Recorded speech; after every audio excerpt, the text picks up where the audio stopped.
네, 지금까지 보신 것처럼 윤 전 대통령이 석방된 지 124일 만에 재구속됐습니다. 법원의 판단 배경과 또 앞으로의 특검 수사 상황 짚어보겠습니다. 임주혜 변호사 나오셨습니다. 어서 오십시오. 어서 네, 오십시오, 변호사님. 안녕하세요. 헌정사 초유의 일, 이 이야기를 여러 차례 할 수밖에 없게 되는 것 같습니다. 예상하셨습니까? 사실상 특검 측에서 굉장히 자신감을 갖고 있는 것으로 보였습니다. 2차 소환 조사 직후에요. 만약 추가 소환 조사가 예정되어 있다면 이날 다시 소환에 응하라고 날짜를 지정을 했을 텐데 이 날짜를 지정하는 부분이 없었습니다. 그렇다면 아마 2차 소환을 준비하는 과정에서 이미 이번 조사를 마지막으로 바로 구속영장을 청구해야겠다는 그런 의도가 숨어 있었다고도 저는 보고 있었거든요. 그렇기 때문에 이미 관련자들에 대한 진술이 충분히 확보되었고 물증도 지금 갖고 있기 때문에 구속영장을 청구하는 데 무리가 없을 것이다. 이런 배경이 이런 전격적이고 빠른 신속한 구속영장 청구에 어떤 근거가 되었으리라고 봅니다. 그렇기 때문에 이제 여러 가지 예상들이 있었지만 증거인멸의 우려가 인정될 가능성이 다소 높아 보인다라는 시선이 우세했거든요. 결국 이번에 다시 구속영장이 발부가 됨으로써 석방된 지 4개월여 만에 구속이 다시 되었습니다. 네, 이번 구속영장 청구서를 보면 적시된 혐의들이 굉장히 많았는데 그중에 어떤 혐의가 이번 그 법원의 판단에 가장 영향을 미쳤다고 보십니까? 일단 기본적으로요. 구속영장 실질 심사를 마치고 구속 여부를 결정할 때 재판부는 그 이유를 자세하게 설시하는 것이 아니라 간단하게 언급합니다. 지금 유무죄를 다투는 재판이 아니라 구속이 필요한가 필요하지 않은가만을 놓고 결정을 하는 것이기 때문에 증거인멸의 우려가 있다 정도의 입장만 나왔습니다. 네. 그 자체에 많은 내용이 함축되어 있는데 특검 측에서는 일단 기본적으로 관련자들에 대한 진술이 윤석열 전 대통령의 변호인이 입회했을 때와 입회하지 않았을 때 차이가 난다는 점을 굉장히 주목했거든요. 결국 이 자체가 지금 윤석열 전 대통령이 어떤 관련자들의 진술에 영향을 미치고 있는 것이다. 이걸 반증한다는 부분을 강조한 것으로 보이고요. 네. 5가지 혐의 정도가 이번에 영장 청구에 포함이 되어 있었는데 이 범죄의 소명이 어느 정도 되었고 특히 증거인멸의 우려가 높다라는 점이 받아들여져서 이번에 구속영장이 발부된 것이라 해석할 수 있습니다. 어떻게 보면은 윤 전 대통령과 윤 전 대통령 변호인 측이 자충수를 뒀다라고도 볼 수 있을 것 같은데 주요 관련자의 진술 바뀐 부분을 지적하기도 했어요. 이것도 비슷한 맥락이라고 봐야 되는 겁니까? 그렇죠. 관련자들에 대한 진술이 미묘하게 변했다는 부분을 알 수 있습니다. 강일구전 비속실상 같은 경우에도 이전에 윤석열 전 대통령의 변호인이 입회했을 때와 그 이후에 입회하지 않았을 때 이 사후 계엄 선포문 작성과 관련된 부분의 진술이 변화였다는 부분 전해지고 있고요. 또 대표적으로 김성훈 경호차장 같은 경우에는 윤석열 전 대통령의 최측근으로 분류되는 인물이잖아요. 이 체포 저지 과정, 이번에 문제가 되었던 지난 공수처의 체포영장 발부 시 그 체포영장 집행 저지 과정에서 특수공무집행 방해 혐의가 문제되는 것인데 김성훈 전 경호차장이 이전에는 윤석열 전 대통령으로부터 뭐 어떤 지시라던가 무리한 어떤 그 집행 저지에 대한 이야기를 전달받은 바 없다고 했다가 정확한 그 내용은 확인하기 어렵지만 이후에 일부 진술에 변화가 있었다는 내용이 영장 청구서에 포함이 되어 있었습니다. 그렇다면 관련자들의 진술이 일부 바뀌었고 특검과 지금 법원이 보기에는 그 바뀐 진술이 다른 사람들의 진술과 또는 물증과 좀 더 일치한다. 이런 판단을 내려는 것이라고 봅니다. 네, 윤석열 전 대통령은 지금 본인에게 받고 있는 저런 의혹들, 혐의들을 모두 부인하고 있었잖아요. 이런 태도도 영장 발부에 영향이 좀 있었을까요? 사실상 기본적으로 피의자, 피고인은 방어권을 행사해야 합니다. 어제 있었던 이 구속영장 실질심사 같은 경우에도 어찌 보자면 피의자, 그러니까 윤석열 전 대통령을 위한 절차였습니다. 구속영장이 특검 측으로부터 청구가 되었고 법원이 이걸 서류만으로 보고 판단하기보다는 직접 피의자의 이야기를 들어보겠다는 것이 구속영장 실질심사거든요. 피의자의 입장에서는 구속 상태에서 재판을 받을지 불구속 상태의 재판을 받을지는 방어권 행사 측면에서 아주 큰 차이를 가져오기 때문에 총 공세를 펼 수밖에 없습니다. 그런 부분들을 고려하자면은 당연히 어떤 혐의점에 대해서 부인을 한다거나 방어권 행사를 위해 매 절차마다 이의 제기를 하는 건 본인의 권리 행사라고 보여지고요. 다만 이것이 이런 태도가 최종적으로 최종적으로 재판의 결론에 이를 때는 뭐 반성을 하지 않는다거나 네. 죄질이 나쁘다 이런 판단을 받아서 형량이 더 높아지는 효과를 가져올 수도 있거든요. 네. 하지만 현재 시점에서 보자면 피의자로서 방어권을 행사한 것이고 이런 어떤 태도의 문제보다는 법원에서는 증거인멸의 우려가 높다는 점에 방점을 찍은 것 같습니다. 알겠습니다. 상당히 많은 사안들도 있었고요. 양쪽의 논리가 부딪힌 측면도 있었는데 일단은 결론적으로는 1차적으로는 특검이 승리했다라고 볼 수가 있겠고요. 윤 전 대통령 측도 여기서 그냥 물러서진 않을 것 같아요. 앞으로 다양한 법적 대응에 나설 것 같기도 한데 어떻게 전망하십니까?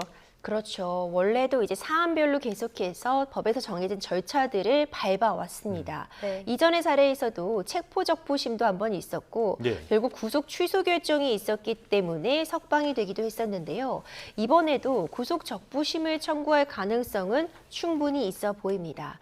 이제 구속적부심이라고 한다면 지금 구속이 되었는데 이것이 구속의 필요성이 있느냐 다시 한번 적법성을 다투는 그런 절차를 구속적부심이라고 볼 수 있거든요. 네. 이 구속의 필요성 부분에 대해서 다시 한번 법원의 판단을 받아보기 위해 구속 적부심을 신청할 가능성이 저는 높다고 봅니다. 네. 또 여담으로 서울중앙지법 서관 321호 법정에서 실질 심사가 열렸는데 이곳이 보니까 박근혜 전 대통령과 이명박 전 대통령에 대한 영장 심사가 열렸던 곳이라고요? 그렇죠. 이 서관 321호가 주요 인사들의 구속영장 실질 심사가 열렸던 장소입니다.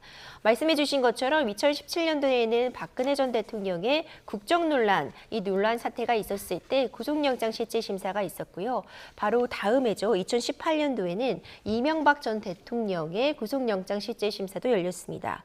뿐만 아니라 2020년도에는 이재용 삼성전자 회장의 구속영장 실질 심사가 열린 장소기도 해서 이 공간 자체의 의미도 좀 남다르다. 이런 네. 평가도 할 수 있을 것 같고요.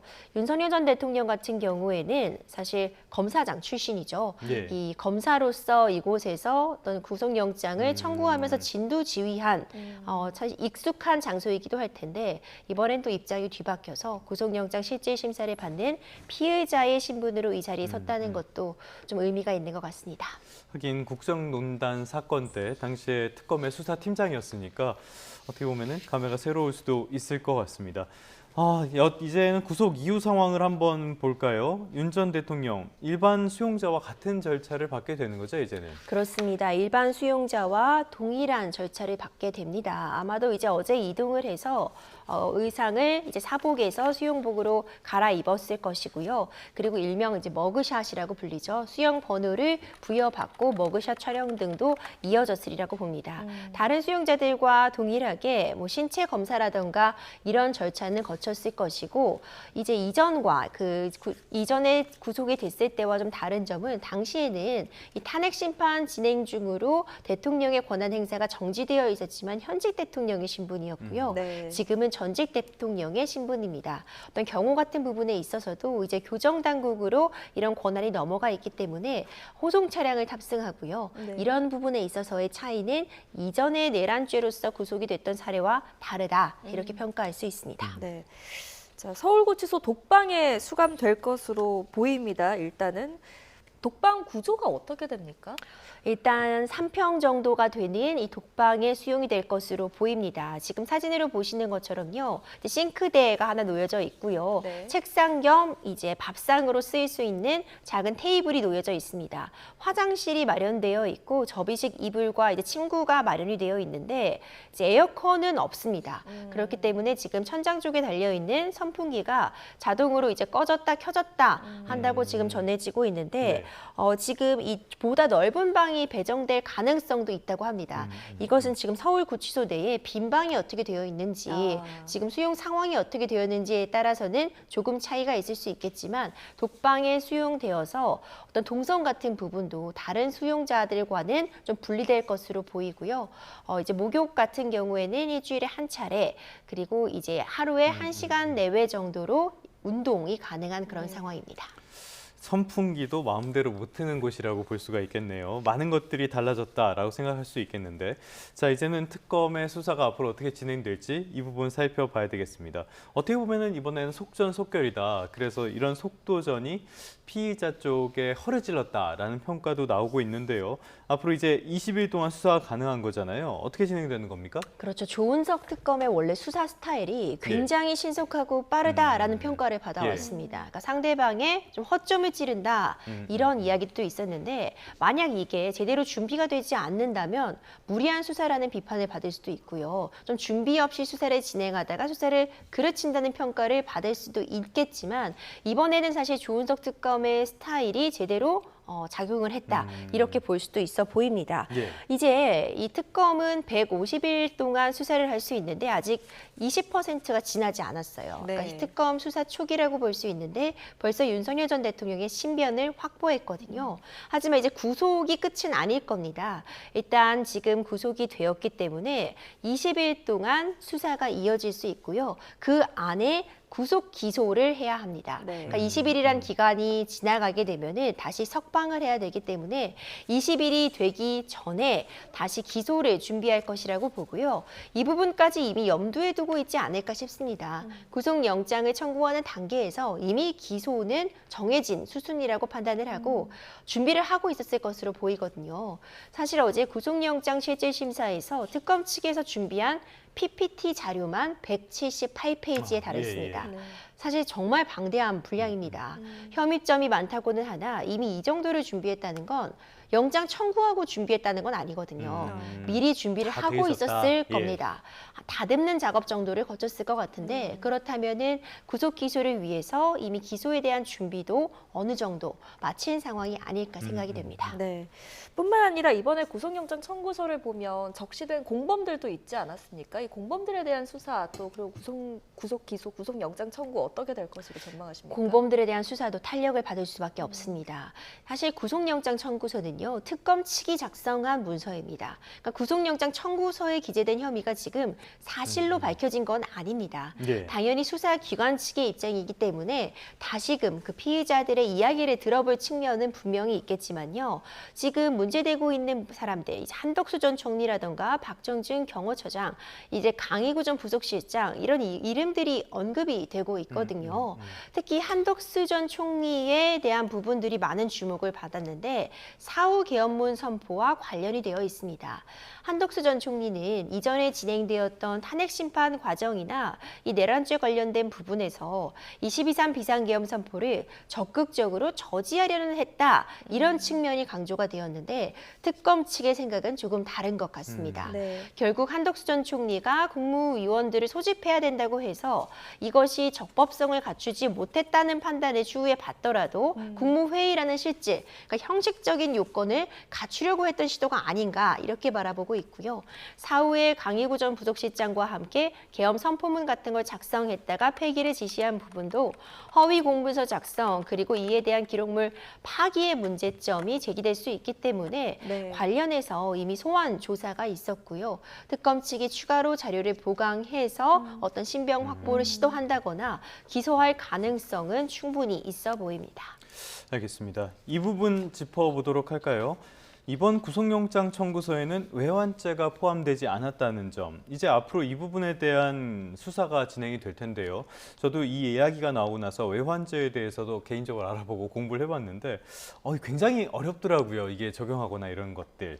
적용이 쉽지 않다는 지적이 나오는 배경은 뭘로 보십니까? 그렇죠. 이제 외환죄라는 게 익숙하지 않은 범죄입니다. 예. 이 외환죄라고 하는 것은 일단 기본적으로 이제 외국과 통모를 해서 다른 나라와 통모를 해서 국내의 어떤 내란과 같은 국헌문란을 일으키는 경우 이런 식으로 해석을 해볼 수 있는데 지금 윤석열 전 대통령이 문제되는 그 외환 사안은요.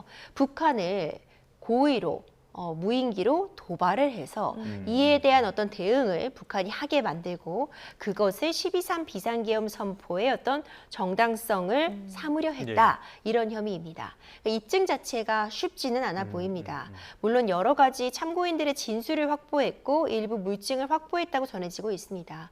우리나라에서 보낸 그 무인기가 우리나라에서 만들고 생산한 그 무인기가 맞다. 뭐 이런 내용들이 있었다. 유사하다. 이런 보고서가 있었다는 얘기도 나오는데 이것만으로 사전에 통모했고 도발하려고 했다까지 입증이 되기는 어려워 보이거든요. 아직까지는 이제 내란 특검팀에서 외환죄 부분에 대한 수사를 개시한 부분은 맞지만 혐의를 입증할 정도로 증거를 모으지는 못했을 것이다라는 입장도 있었고요. 한 가지 더 해석이 가능한 부분은 외환죄는 내란죄와 같이 매우 중대한 범죄인데 지금 결과적으로 구속영장이 발부가 되었지만 만에 하나 구속영장이 발부되지 않을 때를 고려해서 이제 특검팀에서 외환죄를 남겨둔 것이다. 다시 한번 구속을 위한 카드로 남겨두었을 것이다라는 그런 해석도 가능해 보입니다. 이제 구속 상태에서 수사를 이어가게 되고 기소 여부를 결정할 텐데 아마 이 외환죄 관련된 부분도 특검팀에서 조금 더 준비를 해서 기소 여부를 내리지 않을까 싶습니다. 알겠습니다. 외환죄 관련해서 조금 전에 통모를 한다라고 말씀을 해주셨는데 그러면은 이걸 적용하기 위해서는 북한과 미리 공모한 그런 정황이 있어야 된다는 말씀이신 건가요? 그렇죠. 그런 부분도 문제가 될 수 있습니다. 외환죄의 여러 갈래 중에서 특히 지금 좀 적용이 가능할 것이다라고 보여지는 부분들이 이제 북한과 어떤 서로 의견 교율이 있었고 그에 따라서 어떤 공격을 유도하고 이에 대한 대응 공격을 일종의 약속 대련처럼 한 것이다라는 취지라면 사실 외환죄 입증이 되는 상황입니다. 네. 그런 부분이라면 어떤 외국과의 통모로 우리나라에 위해를 끼치려고 했다는 부분이 충분히 입증이 될 것 같거든요. 근데 이제 이런 부분을 어떤 문서로 남겨놓는다거나 전화 통화로서 그대로 녹음이 되어 있을 것이다. 산정이 어려워 보입니다. 네. 그래서 이걸 과연 입증할 수 있을까는 변론으로 하고 그 부분을 제외하고라도 어떤 이 증거에 대한 부분을 확인하기 위해서 특검팀이 조금 더 관련된 자료들을 수집하고 수사를 이어갈 가능성이 있어 보입니다. 근데 이런 의혹이 그렇다고 그냥 넘어갈 수는 없는 의혹들이잖아요. 그래서 외환죄 적용이 어렵다고 해도 이런 것들이 사실로 드러난다면 처벌할 방법은 있습니까? 그렇다면은 이런 부분이 사실로 드러난다면 외환죄 적용이 가능할 것입니다. 그러니까 이런 부분들이 입증이 어렵지만 결국 자료가 남아있다거나 관련자들의 진술은 확보가 될 수 있거든요. 그러니까 아직까지는 이런 부분들에 대해서 시기상조라고 특검이 생각할 수도 있고 아니면 이미 증거가 마련되어 있는데 마지막 그런 카드로서 구속이 안 될 때 대비해서 남겨놓았을 수도 있겠지만 이번 구속 사유에는 포함되지 않은 부분은 맞습니다. 네. 자, 이제 다른 특검, 김건희 특검 이야기 좀 해보겠습니다. 김건희 특검은 1호 수사로 지금 삼부토건 의혹 정조준하고 있는 상황이고요. 동시에 또 압수수색도 이루어지고 있는데 유의미한 증거를 확보할 수 있을 거라고 보십니까? 그렇죠. 삼부토건 관련된 부분도 그렇고 이른바 집사 게이트라고 불리고도 있는데 상대적으로 다른 사건들보다 관심도가 떨어졌고 잘 알려지지 않았던 사건들에 대해서 먼저 수사를 좀 진행하고 있는 것으로 보입니다. 이 삼부토건이 결국 장기간 동안 주가가 가파르게 상승했는데 이것이 일명 우크라이나 재건주로 분류되면서 이런 현상이 발생을 했거든요. 이와 관련해서 그런데 김건희 여사의 측근으로 분류되는 도이치모터스에서도 언급이 되는 그 인물과 함께 이 삼부토건 주가 조작에도 가담한 것이 있다. 그렇다면 이 역시도 어떤 김건희 여사에 대한 수사에 어떤 선상에 오르는 건 아니냐 이런 혐의에서 시작이 된 거고요. 지금 관련자들에 대한 소환 조사가 줄줄이 예정되어 있고 압수수색도 단행하고 있기 때문에 어떤 일부의 증거라도 확보가 됐다면 특검 측은 이제 김건희 여사를 소환하기에 앞서서 이런 부분들을 지금 한창 정리하고 있는 단계라고 보여지고요. 아마도 좀 추후에 진행될 대면 조사에서 이런 부분에 대한 질문을 이어가지 않을까 생각이 됩니다. 삼부토건으로 일단 시작을 했고요. 또 하나 집사 게이트 게이트 이 부분에 대해서도 수사에 착수했다라는 소식이 전해지고 있어요. 이건 어떤 내용입니까? 이 집사 게이트가 결국 김건희 여사의 또 측근으로 분류되면서 집사 역할을 했다고 알려져 있는 이 김모 씨에 대한 부분인데요. 김모 씨가 운영하는 회사가 사실상 어떤 실체가 그렇게 있다고 볼 수 없는 부실 기업으로 보임에도 불구하고 대기업들로부터 180억 원 규모의 어떤 투자를 유치했습니다. 그러니까 합리적인 투자가 아닌 것으로 보이는 그런 상황인데 예. 이것이 김건희 여사의 척추의 측근으로 분류되기 때문에 어떤 청탁을 하기 위함이 아니냐 이런 부분에 대한 혐의점을 보고 있는 것이거든요. 그리고 이 집사로 알려진 김모 씨가 지난 4월에 출국을 했습니다. 근데 이 4월이라는 시점도 굉장히 공교롭다고 보여지는 게 윤석열 전 대통령의 파면 결정이 있었던 때이기도 하고요. 관련된 수사가 본격적으로 급물살을 타던 시기이기도 합니다. 그렇기 때문에 이 4월 출국이라는 것이 결국 증거를 인멸하거나 수사를 피하기 위한 의도에서 출국한 것이 아니냐라는 부분 역시도 특검 측에서 지금 혐의점으로 확인을 하고 있는 상황입니다. 네, 사건과 관련해서 압수수색도 이미 이루어지고 있고 또 앞으로 관련자들의 줄소환도 이루어질 것으로 보이는데 이제 이 김건희 여사가 언제 소환이 될 것이냐도 굉장히 관심인 것 같습니다. 어떻게 전망하세요? 멀지 않은 시간 내에 소환이 되리라고 봅니다. 일반적으로 이런 소환 조사 같은 경우는요, 맨 마지막에 이루어지는 게 좀 더 일반적이다라고 볼 수 있거든요. 그러니까 관련자들에 대한 소환이 다 끝나고 증거가 어느 정도 확보된 이후에 이제 좀 허를 찔릴 수 있는 질문을 최종적으로 던진다. 이렇게도 볼 수 있겠지만 네. 지금 관련한 조사가 굉장히 광범위하게 진행이 되고 있고 한 차례 소환만으로 끝나지 않을 가능성이 매우 높아 보입니다. 김건희 특검 같은 경우에는 16개 혐의 정도에 대해서 조사를 하고 있어서 그 내용이 말 그대로 방대합니다. 예. 한 차례 소환으로는 끝나지 않고 최소한 두세 차례 정도가 이어진다고 한다면 특검은 시간의 제한이 있습니다. 150일이란 기간이 지금은 굉장히 넉넉히 남아 보이지만 수사를 진행하다 그렇죠. 보면 이후에는 예. 또 시간이 부족해서 다 못 마칠 가능성도 있기 때문에 머지않은 기간 내에 소환 조사가 있지 않을까 생각이 됩니다.